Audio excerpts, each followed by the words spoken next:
भी जगह को ढूंढ सकते हो। पर सरू इस बारे में और ज्यादा बात करने से मना कर देता है। इसके बाद ये पार्टी से निकल जाते हैं। सरू के साथ एक लड़की भी होती है जिसका नाम लूसी होता है। ये दोनों एक दूसरे की तरफ अट्रैक्टेड होते हैं, इसीलिए रात को ये दोनों एक दूसरे के फिजिकली बहुत क्लोज हो जाते हैं। अगली सुबह जब सरू उठता है तो उसे अपने पेरेंट्स की, अपने घर की, अपने गाँव की याद आती है। उसे एहसास होता है कि उसके खो जाने के बाद उसकी मॉम, भाई बहन उसके लिए कितना परेशान हुए होंगे। इसीलिए वो गूगल अर्थ एप्लीकेशन के जरिए साथ ही साथ स्टेशन से अपने घर की जो दूरी होती है उसकी कैलकुलेशन करके हर तरह से अपने गांव गणेश तले को ढूंढने की कोशिश करता है। पर उसकी सारी कोशिश पूरी तरह से बेकार हो जाती है। धीरे धीरे वक्त बीतता और 3 साल बीत जाते हैं।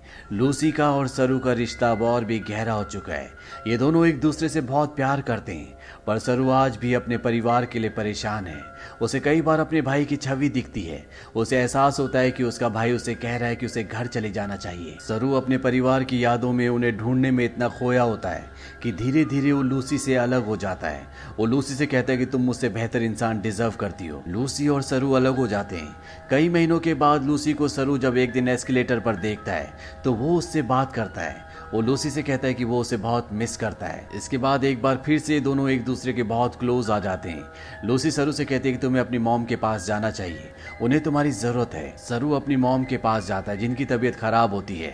सरू को आज तक ये लगता था कि उसकी मॉम ने उसे इसलिए अडॉप्ट किया क्योंकि वो कभी माँ नहीं बन सकती। पर सू सरू को बताती है कि मैं माँ बन सकती थी, पर मैंने और तुम्हारे डैड जॉन ने डिसाइड किया था कि हम 2 बच्चों को अडॉप्ट करेंगे, क्योंकि इस दुनिया में बहुत सारे ऐसे बच्चे हैं जिन्हें माँ बाप की, परिवार की जरूरत है। वो सरू को अपने बचपन का एक एक्सपीरियंस भी बताती है। वो कहती है कि मेरे डैड बहुत ज्यादा अल्कोहल पीते थे, वो एक अच्छे इंसान नहीं थे। मैं हमेशा डरी डरी रहती थी और एक दिन जब मैं अपने घर के पीछे गई तो मैं चाहती थी कि धरती मुझे निगल ले। तभी मुझे खेत की दूसरी तरफ एक बच्चा दिखा जिसकी ब्राउन स्किन थी और अगले पल वो बच्चा मेरी साइड में खड़ा था।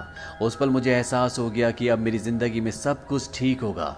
फिर तुम और तुम्हारा भाई मेरी जिंदगी में आए, लेकिन अब तुम मुझसे बात नहीं करते, मुझे तुम्हारी जरूरत है। सरू को यहाँ पे एहसास होता है कि उसे अपनी मॉम का साथ देना चाहिए और साथ ही वो अपनी बायोलॉजिकल मदर को भी ढूंढना चाहता, अपने भाई को ढूंढना चाहता है। इसीलिए एक बार फिर से वो गूगल अर्थ पर अपने गांव को ढूंढने की कोशिश करता है और जब वो इंडिया के अलग अलग हिस्सों को जूम करके देखता है तो उसे वो जगह दिख जाती है जहाँ पर उसकी मॉम पत्थर तोड़ा करती थी। इसके बाद वो धीरे धीरे आसपास के पूरे एरिया को सर्च करता है और उसे अपना गाँव, जिसका नाम गणेश तलाई है, वो मिल जाता है। उसे पता चल जाता है कि उसका गांव मध्य प्रदेश के खांडवा डिस्ट्रिक्ट में है। इस बात से वो बहुत खुश होता है। वो ये बात लूसी को और अपनी मॉम को भी बताता है। उसकी मॉम भी उसके लिए बहुत खुश होती है क्योंकि उसकी मॉम और उसके डैड चाहते हैं कि वो इंडिया जाकर अपने परिवार से मिले। सरू अब भारत आ जाता है और